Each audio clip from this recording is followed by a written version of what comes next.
नमस्कार दोस्तों, मेरे नाम है शेखर और स्वागत है आप सभी का हमारे यूट्यूब चैनल शिखर स्टडी पॉइंट पर। तो दोस्तों, इस वीडियो में हम देखने वाले हैं उत्तराखंड और सामान्य हिंदी के महत्वपूर्ण प्रश्नों को। तो चलिए दोस्तों, वीडियो की शुरुआत करते हैं। इसके अलावा दोस्तों, अगर आपने और पाठों को नहीं देखा है तो उन्हें भी आप लिस्ट में आकर स्पीड बढ़ाकर जरूर से देख लीजिएगा। तो चलिए दोस्तों, वीडियो की शुरुआत करते हैं। पहला प्रश्न दोस्तों, यहाँ पर पहला प्रश्न है हिंदी का। मुदित महिपति मंदिर आवे, सेवक सचिव सुमंत बुलावे। इसमें दोस्तों अलंकार आपको बताना है। यहाँ पर दोस्तों देखिए, यहाँ पर मुंह यानी कि मोह है, यहाँ पर भी मोह है, यहाँ पर भी मोह है, और यहाँ पर देखिए सौ, सौ और सौ, इनमें भी सौ है। दोस्तों जहाँ पर एक ही वर्ण की या एक से अधिक वर्ण की दोस्तों आवृत्ति हो तो वहां पर दोस्तों क्या होता है, हमारा अनुप्रास अलंकार होता है। Option number A. ये दोस्तों एक छोटी सी ट्रिक है, इससे आप आसानी से पहचान सकते हैं। तो इसका सही उत्तर हो जाएगा अनुप्रास अलंकार। अगला प्रश्न है, इनमें से कौन सी रचना ज्ञानपीठ पुरस्कार से सम्मानित नहीं है। अब दोस्तों जो सिलेबस में हो या ना हो, तो दोस्तों ज्ञानपीठ पुरस्कार है ना, तो जिसको भी मिला है वो आपको याद रखना होगा। यामा, यामा दोस्तों ये महादेवी वर्मा को मिला है, यामा के लिए 1982 में। चिदम्बरा दोस्तों सुमित्रानंदन पंत को मिला है 1968 में। उर्वशी दोस्तों, ये उर्वशी रचना है दोस्तों रामधारी सिंह दिनकर की है। तो इसका सही उत्तर हो जाएगा ऑप्शन नंबर सी। उर्वशी के लिए भी दोस्तों दिनकर को मिला है। इसका सही उत्तर हो जाएगा हमारा ऑप्शन नंबर सी, बनी हुई रस्सी। इसके लिए दोस्तों ज्ञानपीठ पुरस्कार नहीं मिला है। रचना दोस्तों फिलहाल किसकी है मुझे याद नहीं। तो इसका सही उत्तर होगा ऑप्शन नंबर सी। अगला प्रश्न है, संकर शब्द का अर्थ क्या है। अब संकर दोस्तों क्या होते हैं, ये होते हैं दोस्तों दो भाषाओं के शब्दों से मिलकर बने शब्द को दोस्तों क्या कहते हैं, संकर शब्द कहते हैं। Option number D. वहां पर भी दोस्तों इसी तरह से ऑप्शन रहेंगे आपके सामने, तो आपको टिक करना होगा संकर शब्द। तत्सम यानी कि दोस्तों संस्कृत के जो समान शब्द हो वो हो गए कौन से शब्द, तत्सम। संस्कृत का परिवर्तित रूप तद्भव। विदेशी यानी कि दोस्तों जो अरबी फारसी ये सब जो होते हैं हमारे, ये तुर्की भाषा के, ये सब दोस्तों विदेशी में आएंगे। इसका सही उत्तर हो जाएगा ऑप्शन नंबर डी। अगला प्रश्न है, देवनागरी लिपि का सर्वप्रथम प्रयोग कहाँ हुआ था। दोस्तों ये प्रश्न पूछा गया था। इसका सही उत्तर हो जाएगा यहाँ पर हमारा ऑप्शन देखिए जबरदस्त है, पाणिनि कृत अष्टाध्यायी। तो एक पुस्तक दोस्तों ये आपको याद रखनी कि अष्टाध्यायी किसकी रचना है, तो ये दोस्तों पाणिनि की। तो एक प्रश्न इसे याद रख लीजिएगा। और यहाँ पर उत्तर हो जाएगा जय भट्ट के शिलालेख में। देवनागरी लिपि का सर्वप्रथम प्रयोग दोस्तों कहाँ मिलता है, तो गुजरात के राजा दोस्तों जय भट्ट के शिलालेख में। Option number D. अगला प्रश्न है, कल्प वृक्ष का पर्यायवाची है। कल्प वृक्ष का दोस्तों पर्यायवाची परिजात होता है, पारिजात होता है, देव वृक्ष होता है, कल्पतरु होता है दोस्तों, ये सभी होते हैं। इसका सही उत्तर हो जाएगा ऑप्शन नंबर डी। तो देव वृक्ष, कल्पतरु, पारिजात। एक एग्जाम पूछा गया था कि पारिजात किसका पर्यायवाची है, तो याद रखिएगा देवद्रुम। ये भी दोस्तों आपको याद रखना है, एग्जाम में पूछा जा सकता है। हरिचंदन भी इसका पर्यायवाची होता है। अगला प्रश्न है, धातु के अंत में जोड़े जाने वाले प्रत्यय हैं। जबरदस्त क्वेश्चन है। धातु के अंत में जोड़े जाने वाले प्रत्यय दोस्तों ये कहलाते हैं कृत प्रत्यय। Option number B. धातु के अंत में जोड़े जाने वाले प्रत्यय कौन से हैं, तो ये हैं दोस्तों हमारे कृत प्रत्यय। Option number B. अगला प्रश्न है, कौन सा शब्द तुर्की भाषा का नहीं है। जबरदस्त क्वेश्चन है। बेगम, बारूद, चेचक या पैगंबर। अब कौन सा दोस्तों तुर्की भाषा का नहीं है, तो आप आसानी से पहचान सकते हैं। चेचक दोस्तों आपको ये भले आपको ना आ रहे हो, लेकिन पैगंबर मोहम्मद साहब दोस्तों ये कहाँ से थे, अरब। तो ये दोस्तों अरबी भाषा का शब्द है पैगंबर। बाकी ये तीनों बेगम, बारूद और चेचक, ये तीनों कैसे शब्द हैं, तो तुर्की भाषा के शब्द हैं। इसका सही उत्तर हो जाएगा ऑप्शन नंबर ए।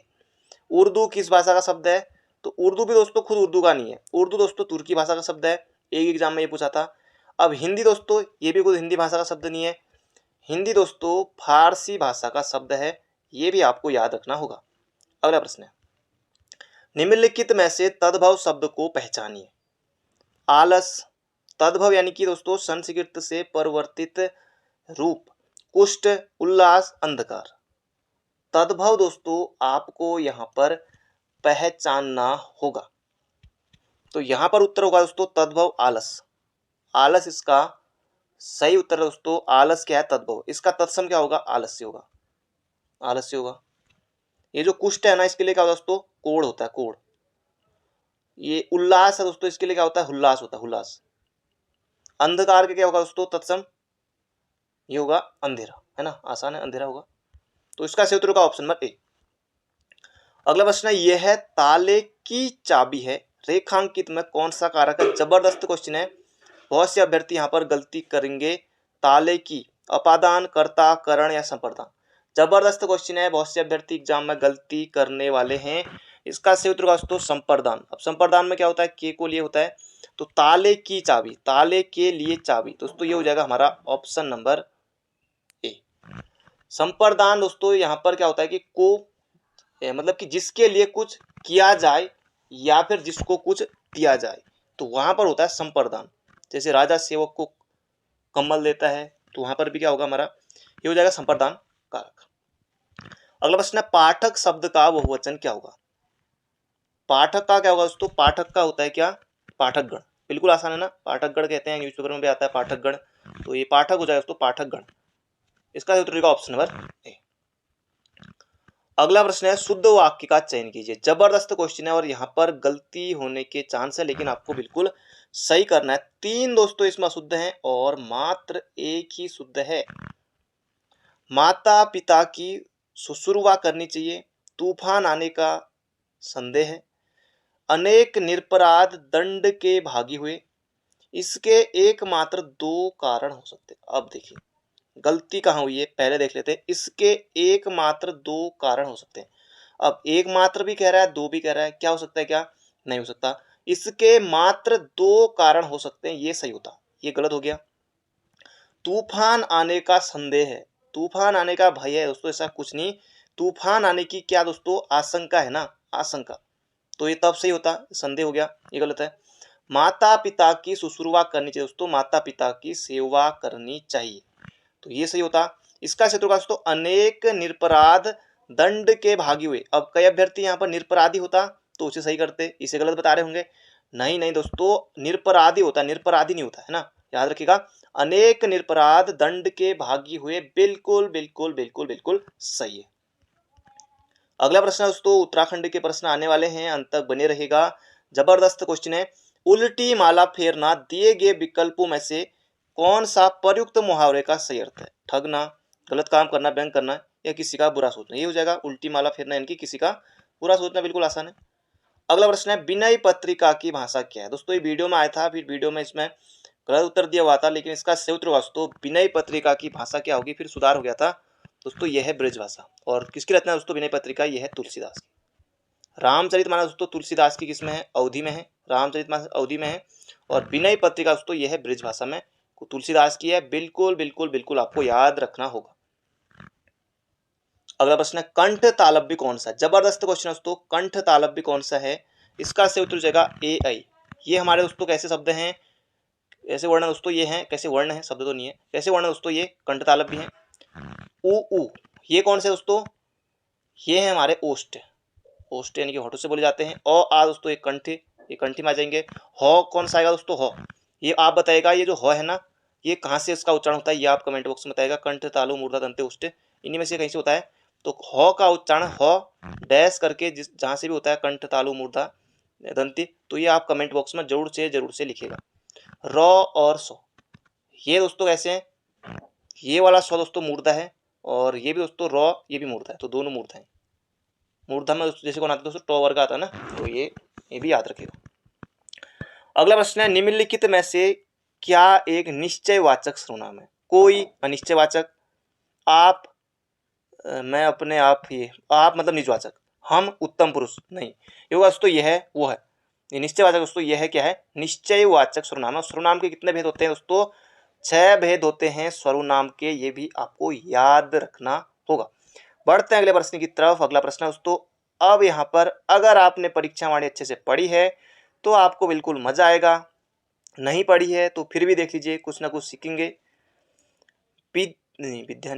विधानसभा ने अपनी वेबसाइट कब प्रारंभ की। तो इसका सही उत्तर हो जाए दोस्तों 2001 में तो की थी, 4 मई 2001 को दोस्तों विधानसभा, यानी कि कौन सी विधानसभा, उत्तराखंड विधानसभा ने अपनी वेबसाइट दोस्तों शुरू की थी 4 मई 2001 को। और ऐसा करने वाला हमारा प्यारा उत्तराखंड पहला राज्य था दोस्तों, ये भी आप याद रखिएगा। बढ़ते हैं अगले प्रश्न की तरफ। अगला प्रश्न है दोस्तों, सदाबहार प्रश्न आ गया है, वनों के प्रबंधन व नियंत्रण हेतु राज्य में वन पंचायतों, ज़्यादा बोल दिया, वनों के प्रबंधन व नियंत्रण हेतु राज्य में वन पंचायतों के गठन की शुरुआत कब से हुई। जबरदस्त और धांसू प्रश्न दोस्तों, इसका सही उत्तर आपने बिल्कुल सही सोचा है, सही उत्तर दिया है 1931 में। बिल्कुल बिल्कुल याद रखिएगा, वन पंचायतों के गठन की शुरुआत दोस्तों हुई थी 1931 से। सदाबहार प्रश्न है, इसी तरह से आएगा, ज़्यादा कुछ आपको याद नहीं रखना है। अगला प्रश्न है, वन पंचायतें कैसी संस्थाएं दोस्तों? कानूनी संस्थाएं हैं, सरकारी संस्थाएं हैं, उपरोक्त दोनों। दोस्तों वन पंचायत कानूनी संस्थाएं हैं, परीक्षा वाणी में भी आपको मिल जाएगा, ऑप्शन नंबर बी होगा इसका सटीक उत्तर। अगला प्रश्न है, राज्य के कुल वन क्षेत्र में से वन पंचायतों के नियंत्रण में है। वन पंचायतों के नियंत्रण में दोस्तों वन पंचायताधीन आते हैं लगभग 15.32% यानी कि 32% वन। ऑप्शन नंबर डी हो जाएगा दोस्तों इसका बिल्कुल बिल्कुल सही उत्तर। बढ़ते हैं अगले प्रश्न की तरफ। थोड़ा दोस्तों ये टफ ऑप्शन जरूर है यहाँ पर, देखिए 14-31, 15-31 थोड़ा टफ ऑप्शन कह सकते, तो 15-32 याद रखिए। अगला प्रश्न है, राज्य अल्पसंख्यक आयोग का प्रथम गठन कब किया गया? दोस्तों जबरदस्त क्वेश्चन है, ऊपर से यहाँ पर जबरदस्त ऑप्शन भी हैं। तो राज्य अल्पसंख्यक आयोग दोस्तों उत्तराखंड अल्पसंख्यक आयोग का गठन, यूके अल्पसंख्यक आयोग का गठन दोस्तों 10 मई को तो हुआ था, 10 मई को तो हुआ था, लेकिन 10 मई 2003 इसका सही उत्तर है। उत्तराखंड अल्पसंख्यक आयोग का गठन दोस्तों 10 मई 2003 को हुआ था। वर्तमान में दोस्तों अध्यक्ष हैं डॉक्टर R.K. जैन, ये नाम भी आपको याद रखना होगा। 10 मई को ही दोस्तों उत्तराखंड में एक और कुछ दोस्तों आयोग का गठन हुआ था, वो था दोस्तों वो था राज्य बाल अधिकार संरक्षण आयोग। राज्य बाल अधिकार संरक्षण आयोग, इसका गठन दोस्तों 10 मई को तो हुआ था, लेकिन आप कहेंगे 2003 में क्यों टिक कर रहे हो, फिर 10 मई 2011 को हुआ था। तो 10 मई 2011 को राज्य बाल अधिकार संरक्षण आयोग का गठन हुआ था दोस्तों। 10 मई 2011 राज्य बाल अधिकार संरक्षण आयोग का प्रथम गठन हुआ था। अब आपको याद हो गया होगा, यहाँ पर उत्तर हो जाएगा उत्तराखंड अल्पसंख्यक आयोग का प्रथम गठन 10 मई 2003 को। अगला प्रश्न दोस्तों इतनी बार मैंने बता दिया है, अब आपको याद हो गया होगा। अगला प्रश्न है, जनता द्वारा अपनी समस्याओं को ऑनलाइन दर्ज कराने हेतु समाधान.uk.gov.in वेबसाइट को कब आरंभ किया गया? दोस्तों अगर आपको कोई भी अपनी समस्याएं दर्ज करानी है तो ये वेबसाइट है समाधान.uk.gov.in। दोस्तों इस पर आप अपनी शिकायत ऑनलाइन दर्ज करा सकते। दोस्तों इसका शुभारंभ कब हुआ? दोस्तों ये 26 जनवरी को किया गया था, 26 जनवरी 2013 को। ऑप्शन नंबर डी हो जाएगा दोस्तों इसका बिल्कुल बिल्कुल सही उत्तर। 26 जनवरी 2013 को, बिल्कुल याद रखिएगा, वेबसाइट ये है। तो बहुत से लोग कराते भी हैं, तो अगर कोई पूछे तो ये आप बता दीजिएगा कि 26 जनवरी 2013 से हुई है। ये वेबसाइट ये है समाधान.uk.gov.in। अगला प्रश्न है, राज्य महिला आयोग की प्रथम अध्यक्ष थी। राज्य महिला आयोग का दोस्तों गठन कब हुआ था? 2005 में हुआ था। तो इसकी दोस्तों जो पहली अध्यक्ष थी ना, अब मार्गरेट अलवा दोस्तों उत्तराखंड की पहली महिला राज्यपाल थी मार्गरेट अलवा, और वैसे चौथे नंबर की थी। इसका क्षेत्र दोस्तों डॉक्टर संतोष चौहान राज्य महिला आयोग की क्या थी? प्रथम अध्यक्ष थी। तो याद रहेगा ना, तो याद रखिएगा राज्य महिला आयोग की प्रथम अध्यक्ष डॉक्टर संतोष चौहान। अगला प्रश्न है, बालो कल्याण चंद ने या बलदेव कल्याण चंद ने अपनी राजधानी चंपावत से अल्मोड़ा कब स्थानांतरित की? दोस्तों इसका सही उत्तर हो जाएगा यहाँ पर हमारा 1563 ईस्वी में, क्योंकि दोस्तों ये भीष्मचंद्र ने भी कोशिश की थी। अब भीष्मचंद्र की दोस्तों हत्या हो जाती है गजुआ ठिंगा के द्वारा 1560 में अल्मोड़ा में रात में, तो फिर अब हो नहीं पाता, तो ये बालो कल्याण चंद करता है 1563 में अल्मोड़ा में। ऑप्शन नंबर सी हो जाएगा इसका बिल्कुल बिल्कुल बिल्कुल सही उत्तर। अगला प्रश्न है, ब्रिटिश उत्तरांचल को संयुक्त प्रांत आगरा एवं अवध का अंग कब बनाया गया? दोस्तों सदाबहार प्रश्न है, फिर से एग्जाम में आ सकता है। इसका सही उत्तर हो जाएगा 1902 में। 1902 में ब्रिटिश उत्तरांचल को संयुक्त प्रांत आगरा एवं अवध का अंग बनाया गया 1902 ईस्वी में। अगला प्रश्न है, खुमाण दोस्तों सल्ट में है। खुमाण सल्ट में प्रत्येक वर्ष शहीद दिवस मनाया जाता है। दोस्तों सल्ट गोलीकांड कब हुआ था? तो 5 सितंबर 1942 को हुआ था। खीमाराम गंगादेव दो भाई इसमें शहीद हो गए थे, तो ये हो जाएगा 5 सितंबर को। 5 सितंबर को दोस्तों यहाँ शहीद दिवस मनाया जाता है। 5 सितंबर को ही दोस्तों शिक्षक दिवस मनाया जाता है। 5 अक्टूबर को दोस्तों विश्व शिक्षक दिवस मनाया जाता है। तो इसका सही उत्तर हो जाएगा ऑप्शन नंबर ए। अगला प्रश्न है 1941 में देहरादून से प्रकाशन आरंभ हुआ था। शक्ति दोस्तों 1918 में अल्मोड़ा। करम भूमि भक्त दर्शन और भैरवदत्त धुलिया 1939 में लैंसडाउन से हुआ था दोस्तों। और इसका सही उत्तर हो जाएगा युगवाणी का, गोपेश्वर कोठियाल ने किया था। 1941 में देहरादून से युगवाणी का दोस्तों प्रकाशन हुआ था। Option number C. अगला प्रश्न है कोटा खर्रा आंदोलन था। बिल्कुल आसान प्रश्न है। शराब के विरोध में, भ्रष्टाचार के खिलाफ, भूमिहीनों को वितरण हेतु। तो इसका सही उत्तर दोस्तों कोटा खर्रा आंदोलन था भूमिहीनों को भूमि वितरण हेतु।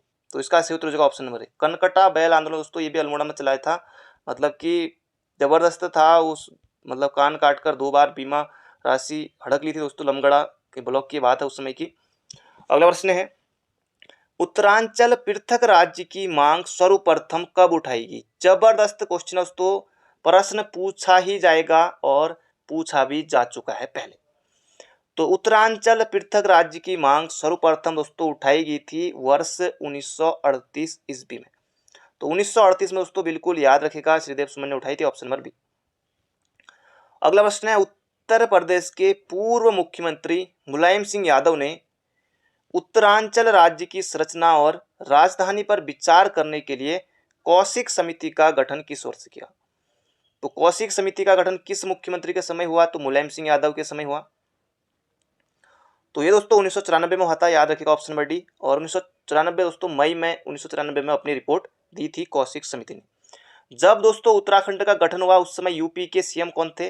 बहुत से अभ्यर्थी इसमें गलती करेंगे, कहेंगे मुलायम सिंह यादव थे, कोई कहेगा मायावती थी। बिल्कुल नहीं दोस्तों, उस समय सीएम कौन थे, राजनाथ सिंह थे दोस्तों, राजनाथ सिंह। याद रखिएगा, जबरदस्त क्वेश्चन है, बहुत से अभ्यर्थी गलती करेंगे। अगला प्रश्न है 1967 में रामनगर में पृथक पर्वतीय राज्य परिषद का गठन, पृथक राज्य हेतु पर्वतीय राज्य परिषद का गठन किसकी अध्यक्षता में किया गया। पहली बात दोस्तों, पर्वतीय राज्य परिषद का गठन कब किया गया। तो 1968 में। 1 नंबर। कहाँ किया गया। तो रामनगर में किया गया। अध्यक्ष कौन थे दोस्तों, ये हो जाएगा दया कृष्ण पांडे। बद्रीदत्त पांडे बिल्कुल नहीं करना है, भूल कर भी नहीं करना है।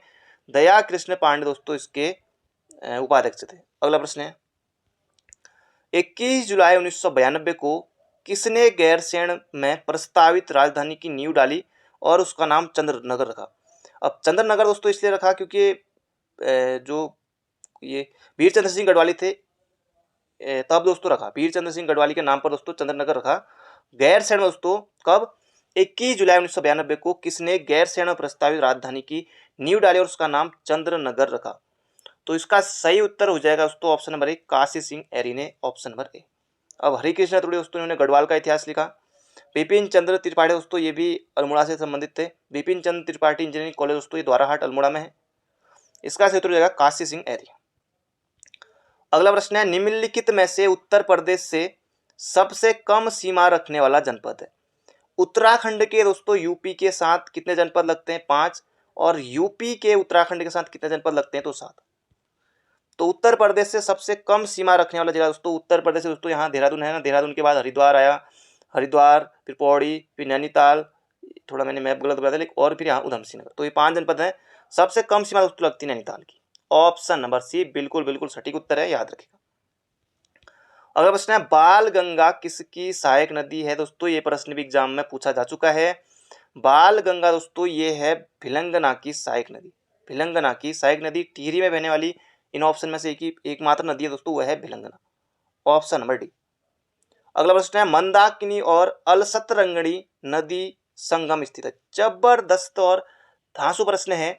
मंदाकिनी और अलसतरंगणी नदी का संगम दोस्तों ये होता है सूर्यप्रयाग। सूर्यप्रयाग दोस्तों ये कहाँ है दोस्तों, रुद्रप्रयाग में है। मंदाकिनी दोस्तों जो नदी है ना वो केवल और केवल रुद्रप्रयाग जनपद में ही बहती है। मंदाकिनी और सोनगंगा, मंदाकिनी तो रहेगी रहेगी, और सोनगंगा दोस्तों ये हो जाएगा सोनप्रयाग। सोनप्रयाग का है ये हो जाएगा दोस्तों रुद्रप्रयाग में। और ऋषिप्रयाग में दोस्तों किस नदी का संगम होता है ये आप परीक्षावाणी में ढूंढ कर बताएगा। अगर आपको नहीं आता है तो कमेंट बॉक्स में जरूर से आपको बताना है। कोटी प्रयाग में दोस्तों होता है एक तो मंदाकिनी, क्योंकि रुद्रप्रयाग में है तो मंदाकिनी तो होगी एक मंदाकिनी और दूसरी कालीगंगा। कालीगंगा यहीं वाली है, ये हो जाएगा कोटी प्रयाग। ये ऋषिप्रयाग में कौन सी नदी का संगम होता है, कमेंट बॉक्स में आपको छापना है। अगला प्रश्न है, लाल कुआं किस नदी के तट पर स्थित है? अब दोस्तों ये कोसी थोड़ा दूर हो गया, रामगंगा दूर हो गया, ये हो जाएगा गौला नदी। हल्द्वानी, काठगोदाम, लाल कुआं दोस्तों ये गौला नदी के तट पर बसा हुआ है। बिल्कुल बिल्कुल आपको याद रखना होगा। अगला प्रश्न है, रामनगर किस नदी के तट पर स्थित है? रामनगर में दोस्तों जो गर्जिया मंदिर है वो भी दोस्तों कोसी नदी के तट पर है। तो रामनगर में दोस्तों कौन सी नदी बहती है? दोस्तों कोसी नदी, याद रखेगा, ऑप्शन नंबर ए। अगला प्रश्न है, ब्रह्मा कुंड स्थित है। अब वैसे दोस्तों उत्तराखंड में बहुत जगह आपको ब्रह्मा कुंड मिल जाएंगे, हर जगह मिल जाएंगे, और राज्य में भी ब्रह्मा कुंड बहुत मिल जाएंगे। इन ऑप्शन में से बताना है ब्रह्मा कुंड का है। तो ब्रह्मा कुंड दोस्तों ये है अल्मोड़ा में। अब अल्मोड़ा में आपने कैसे सोचा होगा? अल्मोड़ा में दोस्तों जो जागेश्वर है ना, जो छोटा सा कुंड है वहाँ, वही है दोस्तों ब्रह्मा कुंड। तो इसका सही उत्तर हो जाएगा option number D, Jageshwar Almora में ब्रह्मा कुंड। अगला प्रश्न है, मदन कोट स्थित है। तो मदन कोट स्थित है दोस्तों, कोट आपको जहाँ ज्यादातर दोस्तों देखने को मिलेंगे पिथौरागढ़ में। जैसे वाला है ना, जैसे वाला, कोई भी वाला दोस्तों देखने को मिलेगा वो देहरादून में। तो कोट दोस्तों ये हो जाएगा पिथौरागढ़ में। मदन कोट का दोस्तों पिथौरागढ़, इसका बिल्कुल सही उत्तर है पिथौरागढ़। अगला प्रश्न है, चरथी बुग्याल कहाँ स्थित है? चरथी बुग्याल भी दोस्तों ये भी पिथौरागढ़ में ही स्थित है। ये आपको बिल्कुल याद रखना है। चरथी बुग्याल, लड़ी पांगती बुग्याल, छिपला कोट बुग्याल, छिपला केदार पिथौरागढ़ में है, तो छिपला कोट बुग्याल भी है दोस्तों। कालामुनि भी पिथौरागढ़ में है ना, गाने में भी सुना होगा आपने, कालामुनि टॉप। तो कालामुनि बुग्याल भी दोस्तों वहीं है। बहुत सारे बुग्याल हैं पिथौरागढ़ में। इसका सही उत्तर दोस्तों चरथी बुग्याल का है दोस्तों पिथौरागढ़ में। अगला प्रश्न है, गुलाबी कांठा बुग्याल किस जनपद में स्थित है? देखते ही उत्तर आपको टिक करना है। गुलाबी कांठा आए, पवाली कांठा आए, केदार कांठा आए, तो ये सब दोस्तों उत्तरकाशी में है, ऑप्शन नंबर ए। देवदामनी दोस्तों ये यमुनोत्री में है, ये भी उत्तरकाशी में ही है, ये हो जाएगा उत्तरकाशी। अगला प्रश्न है, लोकपाल किसका अन्य नाम है? अब हेमकुंड या होमकुंड, इनमें टक्कर बचती है, हेमकुंड होमकुंड। तो लोकपाल किसका नाम है दोस्तों? ये हो जाएगा हेमकुंड का, ऑप्शन नंबर डी।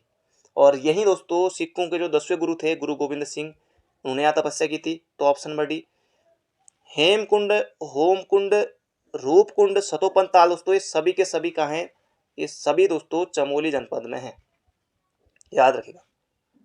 अगला प्रश्न है, निम्नलिखित में से कौन सी झील कृत्रिम है?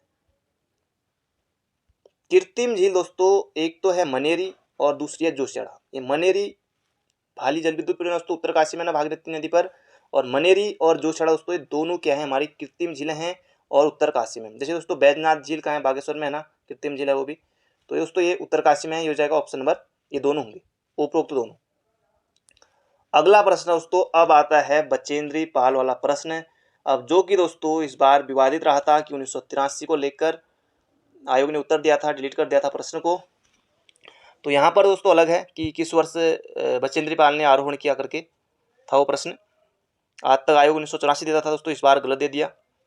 पर्वतारोही बचेंद्री पाल को किस वर्ष पद्मश्री पुरस्कार मिला? अब दोस्तों 1984 भी ऑप्शन में, 85 भी।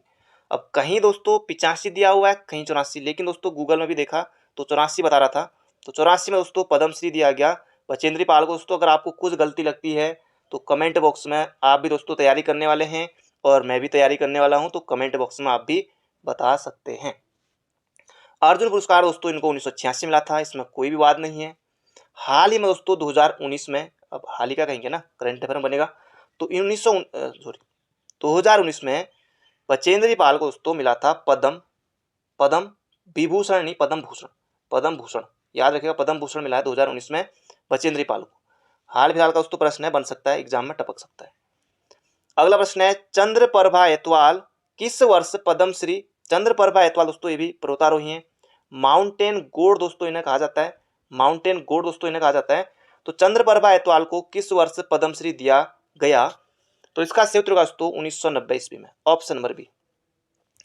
अगला प्रश्न है, कन्हैया लाल पोखरियाल को किस क्षेत्र में पद्मश्री पुरस्कार दिया गया? तो कन्हैया लाल दोस्तों इनको पद्मश्री दिया गया दोस्तों, किस वर्ष दिया गया कोई उल्लेख नहीं है परीक्षा में, मतलब कि नहीं दिया है। तो इनका संबंध दोस्तों याद रखना है किस क्षेत्र से संबंधित है। दोस्तों ये भी क्या है, पर्वतारोहण है, तो याद रखिएगा ऑप्शन नंबर ए। अगला प्रश्न है, गौरा पंत शिवानी को पद्मश्री पुरस्कार दिया गया। तो गौरा देवी का सॉरी गौरा देवी नहीं, यह है गौरा पंथ शिवानी। तो इसका से उत्तर होगा दोस्तों साहित्य से इनका संबंध था। विष कन्या, 14 फेरे, ये सब दोस्तों इनकी रचनाएं हैं। तो इसका से उत्तर हो जाएगा साहित्य के क्षेत्र में। और 1923 में दोस्तों इनका जन्म हुआ था, ये प्रश्न भी एग्जाम में आया हुआ है। तो इसका से उत्तर हो जाएगा साहित्य के क्षेत्र में। और इनको पद्मश्री कब दिया गया था? 1980 के बाद ही दोस्तों कब दिया गया था, कमेंट बॉक्स में बताइएगा। अगला प्रश्न है, हर्षवर्धन बहुगुणा को पद्मश्री पुरस्कार दिया गया। हर्षवर्धन बहुगुणा को दोस्तों पद्मश्री पुरस्कार कब दिया गया? ये दोस्तों आपको परीक्षावाणी में मिल जाएगा। इसका क्षेत्र हो जाएगा 1971 में।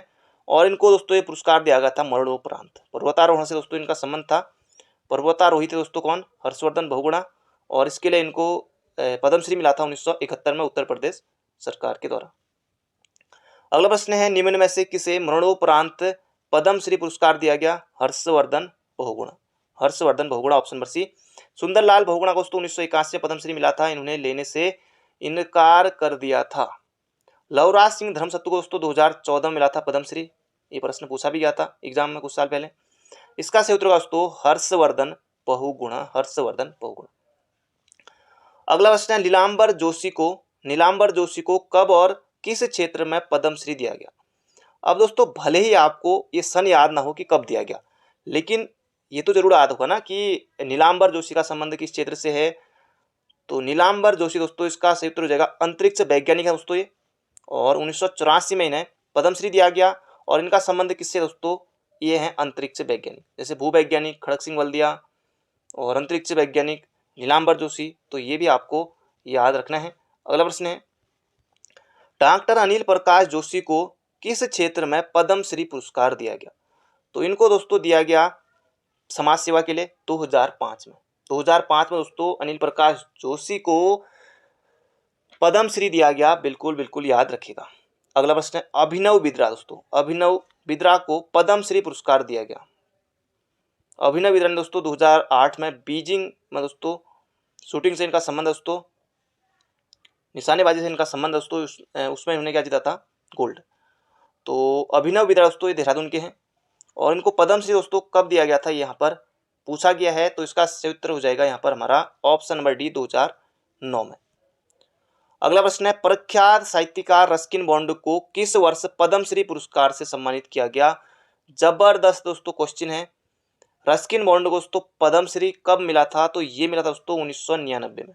ऑप्शन नंबर डी 2000 दोस्तों उत्तराखंड बनने से ठीक एक वर्ष पहले इनको क्या मिला था दोस्तों? पद्मश्री मिला था। इनका जन्म दोस्तों आ सकता है, जन्म कब हुआ था? 1935 में दोस्तों हुआ था, हिमाचल प्रदेश के कसौली में। अब रहते हैं दोस्तों ये वर्तमान में कहाँ? मसूरी में रहते हैं। और अपने हर बर्थडे पर दोस्तों एक बुक जरूर निकालते हैं। इसका सही उत्तर हो जाएगा 1999 में। बाकी इनकी दोस्तों जो पहली रचना है, वैसे बहुत सारी रचना है। रूम ऑन द रूफ दोस्तों इनकी पहली रचना है, ये भी याद रखिएगा। अगला प्रश्न है, निम्नलिखित में से किसे वर्ष 2014 में पर्वतारोहण के क्षेत्र में पद्मश्री पुरस्कार दिया गया? तो इसका सही उत्तर होगा दोस्तों, क्योंकि मोहन सिंह गुंजवाल ये पर्वतारोही नहीं ना, इसका सही उत्तर होगा दोस्तों लवराज सिंह, ये भी पर्वतारोही हैं, लेकिन 2014 में पूछा दोस्तों, ये लवराज सिंह धर्मसत्तू को दिया गया। हुकुम सिंह पांडे दोस्तों इन्होंने भी सिक्किम पर जो कंचनजंगा है वहां पर आरोहण किया था और कंचनजंगा पुस्तक लिख डाली उन्होंने। तो इसका सही उत्तर होगा दोस्तों लवराज सिंह धर्मसत्तू। 2014 में पर्वतारोहण के लिए दोस्तों इन्हें पद्मश्री मिला था। अगला प्रश्न है, धांसू प्रश्न है, निम्नलिखित में से कौन पद्मश्री पुरस्कार प्राप्त करता नहीं है? जबरदस्त क्वेश्चन है। Devidas Sharma, doctor RK Jain, Tom alter या घनानंद पांडे। आपको लग रहा होगा टॉम अल्टर बिल्कुल सही है दोस्तों, ऐसा नहीं है। इसका सही उत्तर option number D Ghananand Pande. Ghananand Pande को दोस्तों 1969 में विज्ञान के क्षेत्र में मिला था क्या? पद्म विभूषण। तो इसका सही उत्तर होगा ऑप्शन नंबर डी। बाकी टॉम अल्टर, अभी टॉम अल्टर से दोस्तों इनका संबंध किस क्षेत्र से दोस्तों? ये कला से इनका संबंध है। अभी प्रश्न बनेगा, अंत तक बने रहेगा। Tom alter, Devidas Sharma, RK Jain दोस्तों इन सभी को पद्मश्री मिल चुका है। इसका सही उत्तर ऑप्शन नंबर डी। बढ़ते हैं अगले प्रश्न की तरफ। दोस्तों अगर आपने अभी तक वीडियो को लाइक नहीं किया है तो एक लाइक जरूर से कर दीजिए और वीडियो को अंत तक जरूर देखिएगा। अगर आपके कोई मित्र Uttarakhand police exam, forest guard, patwari लेखपाल, कनिष्ठ सहायक किसी भी एग्जाम की तैयारी कर रहे हैं तो उन्हें इस वीडियो को जरूर से शेयर कीजिएगा। अगला प्रश्न है, प्रसून जोशी को किस वर्ष पद्मश्री पुरस्कार मिला? तो इसका सही उत्तर होगा दोस्तों प्रसून जोशी को पद्मश्री कब मिला दोस्तों? ये मिला था 2015 में, परीक्षावाणी में आपको मिल जाएगा। अगला प्रश्न है, अवधेश कौशल अवधेश कौशल को दोस्तों ये खनन माफियों से लोहा लेने के लिए जाना जाता है। तो अवधेश कौशल को कब और किस क्षेत्र में पद्म श्री पुरस्कार दिया गया? दोस्तों ये हो जाएगा पर्यावरण के क्षेत्र में दिया गया 1986 में अवधेश कौशल को, ऑप्शन नंबर सी। अगला प्रश्न है डॉक्टर शेखर पाठक को किस वर्ष पद्म श्री पुरस्कार दिया गया? जबरदस्त और धांसू प्रश्न दोस्तों। 2005 में शेखर पाठक को पद्म श्री दोस्तों दिया गया था। बिल्कुल बिल्कुल बिल्कुल आपको याद रखना होगा। 2005 या 6 दोस्तों, ये 2005 या 6 एक बार दोस्तों, ये 5 या 6 में से दोस्तों इसका सही उत्तर है। जहाँ तक है 5 तो नहीं लग रहा है, लेकिन दोस्तों इसका सही उत्तर कमेंट बॉक्स में बता दीजिएगा। 5 या 6 में से ही है, ये आपको बताना है। शेखर पाठक दोस्तों 2 वर्ष में तो नहीं दोस्तों, इसका सही उत्तर मुझे लग रहा है कि 5 तो नहीं है, 2006 इसका होना चाहिए, क्योंकि अभी हाल फिलहाल में ही पढ़ा था दोस्तों 2006। तो ये आपको दोस्तों याद रखना है। और शेखर पाठक की दोस्तों जो बुक है ना, जैसे कि एग्जाम में आती है एशिया की पीठ पर, ये दोस्तों इन्होंने लिखी है एशिया की पीठ पर, शेखर पाठक और इनकी पत्नी दोस्तों उमा भट्ट के द्वारा लिखी है। उत्तराखंड में कुली बेकार प्रथा, वो भी शेखर पाठक। और इसके अलावा दोस्तों पहाड़ सस्ता दोस्तों, ये भी इनके द्वारा नैनीताल में कार्यरत है, पहाड़ सस्ता भी इनके द्वारा बनाई गई है। इसका सही उत्तर का दोस्तों पद्म श्री, जहाँ तक मुझे लगता है दोस्तों 2006 इसका उत्तर होना चाहिए, जहाँ मुझे याद आ रहा है। तो इसका सही उत्तर का ऑप्शन नंबर सी। अगर गलत होगा तो कमेंट बॉक्स में बता दीजिएगा। अगला प्रश्न है डॉक्टर यशोधर मठपाल को पद्म श्री पुरस्कार से कब सम्मानित किया गया? जबरदस्त क्वेश्चन दोस्तों। उत्तराखंड का वेद व्यास इन्हें कहा जाता है। फड़कानौली, पेटसाल, मध्य हिमालय की चित्र कला दोस्तों ये इनके द्वारा लिखी गई। तो इसका क्षेत्र का दोस्तों ऑप्शन नंबर डी। इनको दोस्तों 2005 में क्या मिला था? पद्म श्री दोस्तों मिला था, बिल्कुल याद रखिएगा। अगला प्रश्न है निम्नलिखित में से किसी चिकित्सा के क्षेत्र में वर्ष 2014 में पद्म श्री दिया गया? ललित पांडे दोस्तों इनका संबंध पर्यावरण से है, और इनको मिला था तो दोस्तों जो पद्म श्री मिला था वो मिला था 2006 में। और 2014 में दोस्तों इनको मिला था डॉक्टर LS तितलियाल को। परीक्षा में दोस्तों मिल जाएगा डॉक्टर इनको दोस्तों तितलियाल को दोस्तों मिला था 2014 में पद्म श्री। अगला प्रश्न है, आज दोस्तों ये पुरस्कार वाले ज़्यादा प्रश्न हैं, और यहाँ से दोस्तों एग्जाम में बनता भी है और गलती भी यहाँ से बहुत होती है, क्योंकि हर किसी को दोस्तों याद नहीं रह पाते। तो एग्जाम में दोस्तों आयोग पूछता ही है, क्योंकि आयोग को भी पता है ना कि थोड़े बहुत मुश्किल है करके। अगला प्रश्न है देवीदत्त शर्मा को 2011 में किस क्षेत्र में पद्म श्री पुरस्कार प्रदान किया गया? दोस्तों इसका सही उत्तर हो जाएगा शिक्षा साहित्य में, ऑप्शन नंबर बी। अगला प्रश्न है आदित्य नारायण पुरोहित। पहली बात दोस्तों, आदित्य नारायण पुरोहित का संबंध किस क्षेत्र से? दोस्तों ये एक क्या है दोस्तों, वनस्पति वैज्ञानिक है। तो बिल्कुल आसान है, अपने आप ही उत्तर यहाँ पर आ गया। आदित्य नारायण पुरोहित को किस वर्ष पद्म श्री मिला? तो 1997 में, और ये हो जाएगा दोस्तों वनस्पति वैज्ञानिक। तो वनस्पति वैज्ञानिक दोस्तों जरूर याद रखिएगा, बाकी हो सके तो 1997 में पद्म श्री इन्हें दिया गया था, ये भी याद रख लीजिएगा। बाकी वनस्पति वैज्ञानिक है दोस्तों, ये आपको जरूर से याद रखना है। अगला प्रश्न है लीलाधर जगुड़ी को किस वर्ष पद्म श्री सम्मान से अलंकृत किया गया? दोस्तों इन्हें मिला था 2004 में। 2018 में दोस्तों इनको व्यास सम्मान दिया गया था लीलाधर जगुड़ी को, ये भी आपको याद रखना है। 2018 में इनको व्यास सम्मान दिया गया था, ये भी दोस्तों आपको याद रखना है। अगला प्रश्न है लीलाधर जगुड़ी से संबंधित है। लीलाधर जगुड़ी को किस क्षेत्र में पद्म श्री पुरस्कार दिया गया? दोस्तों इसका सही उत्तर होगा दोस्तों समाज सेवा, बिल्कुल नहीं होगा दोस्तों, क्योंकि ये लेखक हैं। तो इसका सही उत्तर होगा ऑप्शन नंबर डी, साहित्य के क्षेत्र में। अब दोस्तों कुछ रचनाएं हैं इनकी, वो मैं आपको बता देता हूँ। लीलाधर जगुड़ी की, इनका जन्म दोस्तों 1944 में हुआ था। टिहरी में दोस्तों कोई गांव पड़ता है, टिहरी में हुआ था, सिंपली इतना याद रखें। तो और इनकी दोस्तों जो रचनाएं हैं महाकाव्य के बिना, शंखमुखी शिखरों पर, अनुभव के आकाश में चांद, भय भी शक्ति देता है, रात अब भी मौजूद है दोस्तों, इनकी कुछ रचनाएं हैं। इसका सही उत्तर हो जाएगा साहित्य के क्षेत्र में, ऑप्शन नंबर डी। अगला प्रश्न है श्री कृष्ण जोशी को कब और किस क्षेत्र में पद्म श्री पुरस्कार दिया गया? अब दोस्तों ये कब दिया गया ये भले आपको याद ना हो, लेकिन श्री कृष्ण जोशी का संबंध किस क्षेत्र से है ये आपको जरूर याद होना चाहिए। दोस्तों ये भौतिक वैज्ञानिक है। अब 2 श्री कृष्ण जोशी हैं, एक अल्मोड़ा वाले, एक पिथौरागढ़ वाले, वैसे न जाने कितने होंगे। तो भौतिक विज्ञान के क्षेत्र में दोस्तों 1991 में श्री कृष्ण जोशी को पद्म श्री से सम्मानित किया गया था। अगला रणवीर सिंह बिष्ट को किस क्षेत्र में पद्म श्री प्रदान किया गया? दोस्तों एक बार एग्जाम में पूछा गया कि रणवीर सिंह बिष्ट का संबंध किस क्षेत्र से? दोस्तों इनका संबंध कला से है, तो इसका क्षेत्र का ऑप्शन नंबर ए। और इनको दोस्तों पद्मश्री कब मिला? दोस्तों ये मिला था 1991 में। अगला प्रश्न है, रणवीर सिंह बिष्ट को पद्मश्री पुरस्कार प्रदान किया गया 1991 में, अभी हमने देखा था, अभी मैंने आपको बताया। अगला प्रश्न है, हुकुम सिंह पांगती को किस क्षेत्र में पद्मश्री पुरस्कार प्रदान किया गया? दोस्तों पर्वतारोहण के क्षेत्र में कंचनजंगा दोस्तों पुस्तक लिखी, अभी हमने ये देखा था, तो इसका दोस्तों पर्वतारोहण के क्षेत्र में। पांगती दोस्तों कहाँ से होंगे? पिथौरागढ़ से हैं, भोटिया जनजाति संबंधित।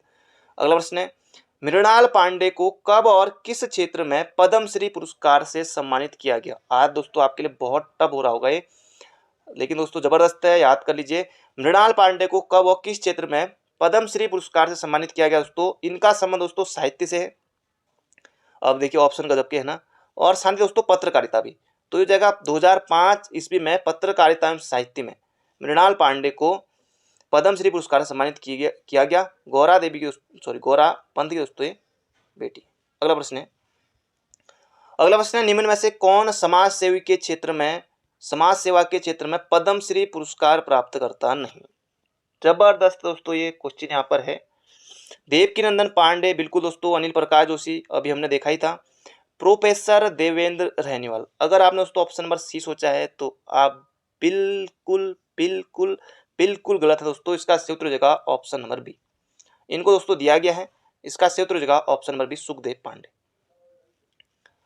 अगला प्रश्न है, छत्रपति जोशी को पद्मश्री पुरस्कार दिया गया।